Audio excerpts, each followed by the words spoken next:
Bugs, because very quietly it has been the summer of love for gold. In fact, since hitting its lows back in June, gold has rallied almost 13% in about 2 months. And according to our next guest, it's only going to get better. So let's start talking numbers with Dr. Ron Paul. He's a former U.S. representative and a highly respected voice on the economy. So we welcome him to our show. Great to have you, sir.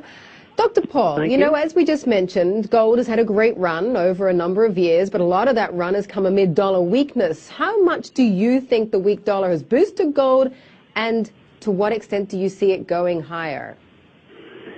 Well, I think eventually gold is going to be a lot higher. Depends on when they turn off the money machine. But the market hasn't discounted the amount of money that's been created, since the crisis of 2008. Sure, the gold has been going up for the past 12 years, except for this year, it hasn't gone up. But it's been going up because of this incessant printing of money and creating of credit and all the problems that they create.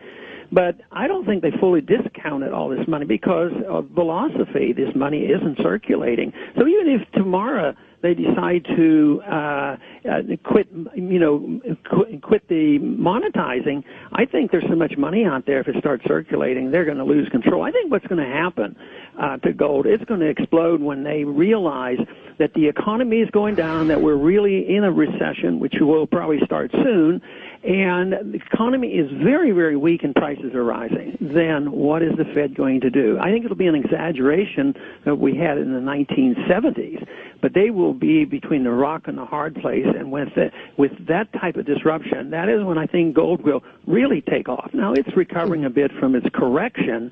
I think that will continue, but I'm not in the business of saying I know next year what it's going to be or next month or whatever, but it has to go up because the dollar has to go down. They've been doing it systematically, steadily for 100 years, and they took a dollar and eliminated 98% of its purchasing power, and they're doing that more rapidly than ever, but it just hasn't been fully discounted. And when it is, gold is going to be much, much higher. Mind you, you're very bearish on the economy, and not everybody shares that view, right? So with all due respect, and obviously in the last couple of years, gold has increasingly become a retail product. So does it concern you that retail investors have been burned by the latest sell-off and potentially could get burned again?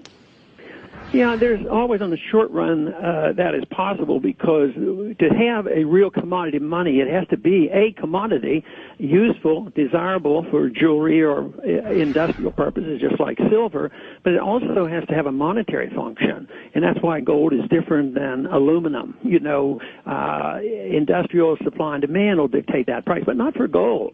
So there'll be a lot of variables involved. But ultimately, for 6,000 years, gold has been money. I believe it has been acting as money, but it's probably been more acting, with retail purchases and the people who are anticipating the market and are the traders.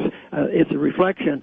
But there will be a day when people will resort to gold once again, when they lose confidence in the dollar and all the fiat currencies, unless somebody else comes along with a strong currency and actually links it to gold. And right now, the gold is leaving the West, the European countries as well as United States. The gold actually leaves this area and goes east.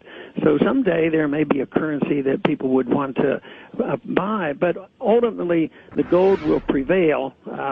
Exactly when that's going to happen is another matter. Indeed, we will see. In the meantime, let's change topics. I want to talk about your new online network. It's at www.ronpaulchannel.com. Tell us very briefly, sir, what the network is about and why you decided not to choose to do a traditional media show. Well, several people after I left Congress came to me and offered this type of an approach on the Internet, and it seemed to be more natural because so much of my support came spontaneously from the Internet. The campaign thrived on that, and most of the time it was grassroots-led, and it was spontaneous, and people suggested that maybe that group of young people in particular would still be interested in hearing about the policies of liberty on both foreign policy and monetary policy and personal liberties. And that is the reason I went in that direction. And the other thing, I feel comfortable with it because when you're on the regular television, you have time restraints, you have advertisers restraints.